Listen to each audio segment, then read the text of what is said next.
cuidado, amados irmãos, ao expoente máximo, aquilo que faz falta. E é tão bom, amados irmãos, quando podemos dizer que o nosso carro está ao serviço da Igreja do Senhor. A nossa casa está ao serviço da Igreja do Senhor. As igrejas, tanto do entroncamento, Castelo Branco, Carregado, elas nasceram numa casa particular, amados irmãos. Porque alguém se dispôs a dizer: a minha casa está ao serviço do Senhor. Amém, amados irmãos? Amém. Deve ser assim. E deve ser prazeroso. Devemos sentir um gozo espiritual tremendo quando o Senhor pede alguma coisa. Eu ontem, amados irmãos, recebi uma notícia maravilhosa. Alguma coisa que a igreja precisava. E lá, não sei de onde, outra parte do planeta, mais uma vez, o Senhor socorreu. Quando nós, os mais perto, não o fazemos. Amados, há coisas que somos nós que temos que fazer. Deus diz na sua palavra o seguinte: olhem, se vocês não falarem, até as próprias pedras clamarão. Se vocês não se predispuserem a doarem a vossa vida, o vosso tempo, o Senhor arranjará forma. Como o Senhor disse a Esther, Mardoqueu disse a Esther, a sua sobrinha: olha Esther, se tu não agires, o Senhor salvará Israel de outra forma.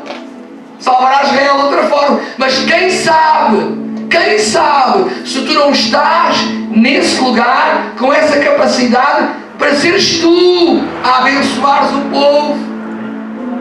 Amém, meus irmãos? Quem sabe se o Senhor não nos tem colocado nas mãos algumas coisas para ser ao serviço da obra do Senhor. E não estou a falar de dinheiro, amados. Isso é coisa mais efêmera, mais pequena. Estou a falar de coisas maiores. Compromisso, disponibilidade, vontade, empenho, entusiasmo, alegria em servir ao Senhor. Amém, meus irmãos? Eu tenho sentido ultimamente, amados, e tento lutar contra isso nas minhas mensagens, nas minhas orações, nos meus tempos com Deus. Tenho notado ultimamente uma fraqueza espiritual tremenda, uma fraqueza. Basta só o vento soprar um bocadinho mais forte. Aqueles que pensamos que são mais fortes e os pilares da igreja começam a tremer, amados irmãos. Aguentam tão pouco.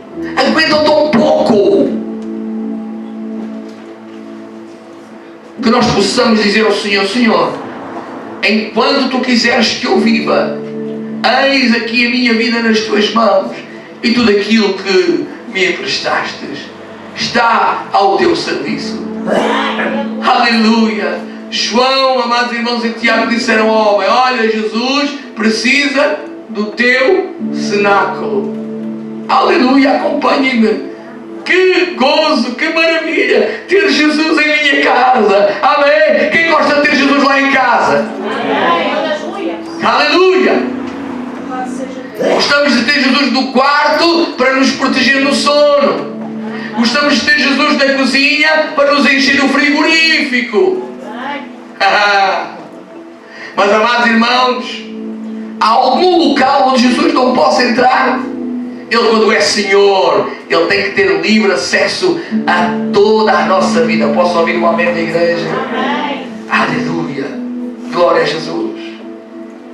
Amados irmãos, verso 14. Este verso começa por dizer: e chegada a hora. Jesus diz que há um tempo determinado para todas as coisas. Era o tempo da igreja nascer. Era o tempo do grão de trigo morrer. Aleluia. O verso 15 mostra-nos um estado da alma de Jesus. Amados irmãos, eu não conheço outra expressão idêntica àquela que está no versículo 15 que nós lemos: desejei muito comer convosco esta Páscoa antes que padeça. Desejei muito alguma coisa. Amados, nós vemos os 3 anos do Senhor, Ele não tinha poucos desejos, até para comer e para beber. Eram os discípulos que lhes dizia: mestre, come, mestre, para. A minha comida é fazer a vontade do Pai. Minha comida é outra. Cristo não o vemos com grandes desejos disto ou daquilo. O seu desejo era cumprir a sua missão. Mas esta expressão mostra um estado da alma do Senhor. Ele desejava muito este momento. Desejava muito este momento estar com os discípulos, com os apóstolos, antes que padecesse. Porque ele sabia que o seu padecimento e a sua morte traria glória, como o trigo, o grão de trigo, que para frutificar tem que morrer. Amém, meus irmãos? Oh, glória a Jesus. Glória a Jesus. Jesus, como homem, sabia que tinha que beber aquele cálice, tomar aquela cruz. Sabia que iria sofrer e desejou estar com os seus discípulos que amava. Ele desejou tanto. Ele sabia que era a última vez. É interessante pensar que Jesus era um homem simples. Simples. Não vemos Jesus a dormir numa pensão ou num hotel de 5 estrelas ou sequer numa pensão. Jesus dormia no barco enquanto, amados irmãos, enquanto ele estava no seu ministério. Ele dormia no barco. Dormia no barco, dormia em qualquer lugar. Olha, tenho dormido um bocado no comboio, é bom. Maravilha, glória a Deus. Quando tem sono, e é bom ter sono, amados irmãos. Se alguém queira dormir, não é capaz. Jesus dormia em qualquer lugar. Jesus era um homem simples, muito simples, entendem? Mas naquela ocasião, Cristo quis ter conforto e quis ter condições. Era a última vez na terra. E reparem que a Bíblia, ela nos mostra cada pormenor, amados. É algo maravilhoso. O cenáculo era grande e todo mobilado. Nunca vimos Cristo a querer algo assim. Mas no último momento, com os seus discípulos, ele desejou ter alguma condição. O cenáculo grande, e quando fala em mobilado, fala tudo o que era necessário para a ocasião da festa da Páscoa. Glória ao Senhor. Amados, nós sabemos que um dia estaremos todos juntos, não num cenáculo grande, mas no céu, com todas as condições e beleza, em nome de Jesus. Ser uma pessoa simples, ser um homem simples, ser uma mulher simples. Vive um dia de cada vez. Vive um dia de cada vez. Segue os exemplos dos grandes homens de Deus.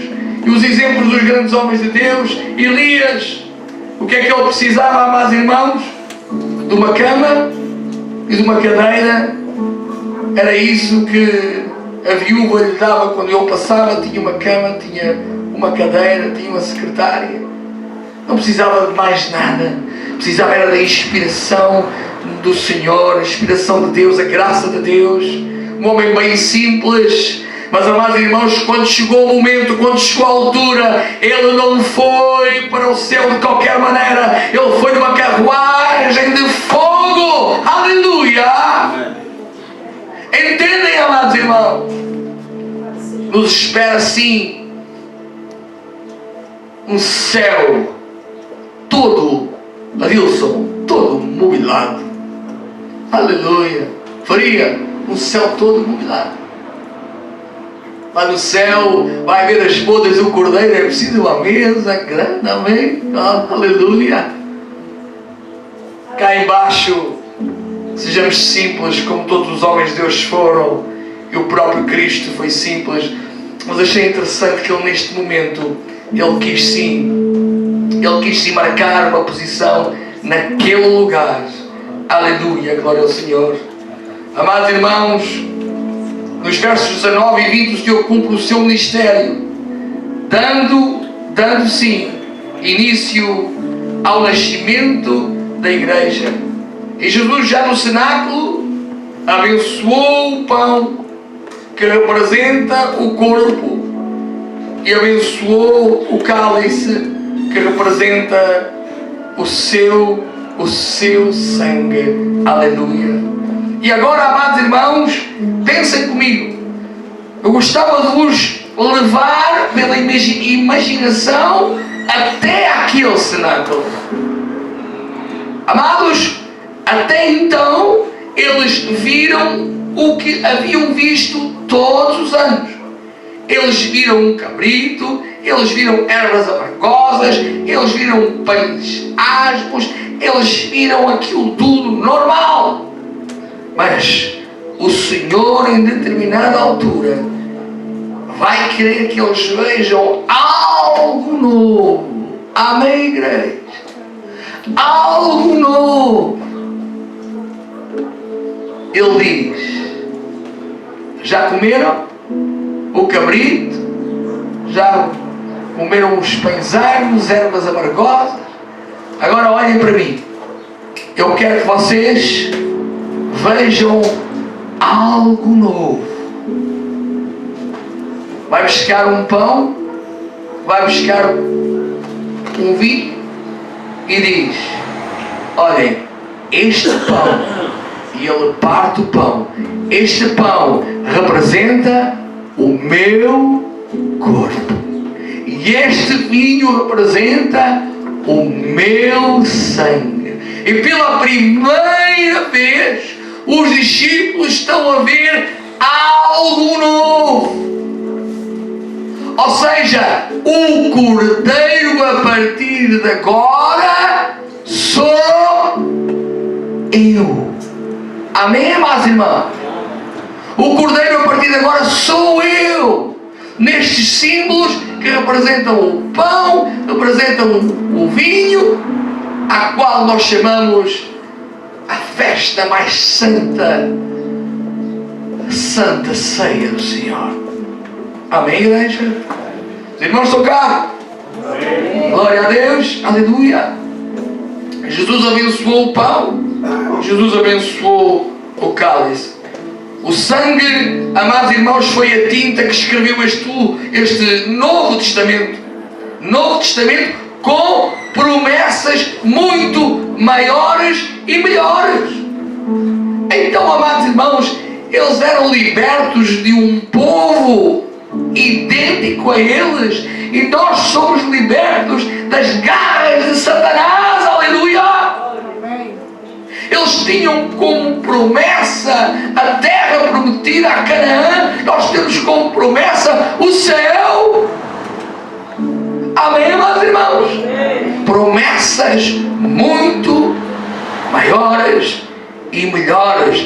Aperfeiçoado, a expressão do escritor também, o apóstolo Paulo falou. Aleluia. Jesus jamais poderia, amados irmãos, não beber o cálice. Ele tinha que tomar o cálice, sim. Ele já tinha instituído ali a Santa Ceia do Senhor. Ele não podia jamais deixar de tomar o seu cálice. Era cortar alguma coisa que já estava em andamento. O quê? O nascimento da Igreja do Senhor. Amados, como poderia ser possível se Jesus, momentos antes, já tinha bebido e dado a beber? Jesus bebeu o seu cálice até ao fim, por amor a ti e por amor a mim. E quando Jesus morre e os seus discípulos estão fechados no cenáculo, amados irmãos, todos menos Tomé, a primeira vez, ele aparece ressuscitado e diz: paz seja convosco. Aleluia, glória a Jesus. Paz seja convosco.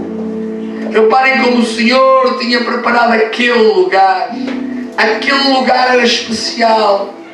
e ainda estava para acontecer coisas maravilhosas ali naquele lugar. Mas agora Cristo já não está lá mais com um corpo físico normal, mas Cristo aparece com um corpo glorificado. Oh, glória a Jesus! Esta esperança cristã, ela tem apoio nesta verdade. Cristo não ficou na tumba, Ele ressuscitou, Ele apareceu aos seus discípulos. Tomé não acredita e diz: só se eu vir com os meus olhos as mãos e os pés de Jesus furados e o seu lado furado, é que eu acredito.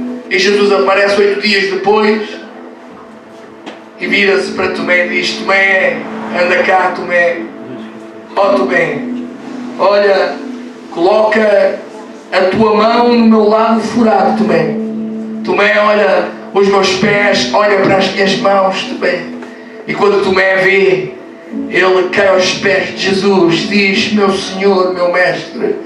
Quando o Senhor lhe diz: mais bem-aventurados são aqueles que não veem, mas creem. Nós estamos a crer na palavra do Senhor? Amém. Levanta o teu braço, eu quero ouvir o teu braço. Tu estamos a crer na palavra do Senhor. Não é na minha palavra, é na palavra do Senhor. Amém. Aleluia, glória a Jesus. És mais bem-aventurado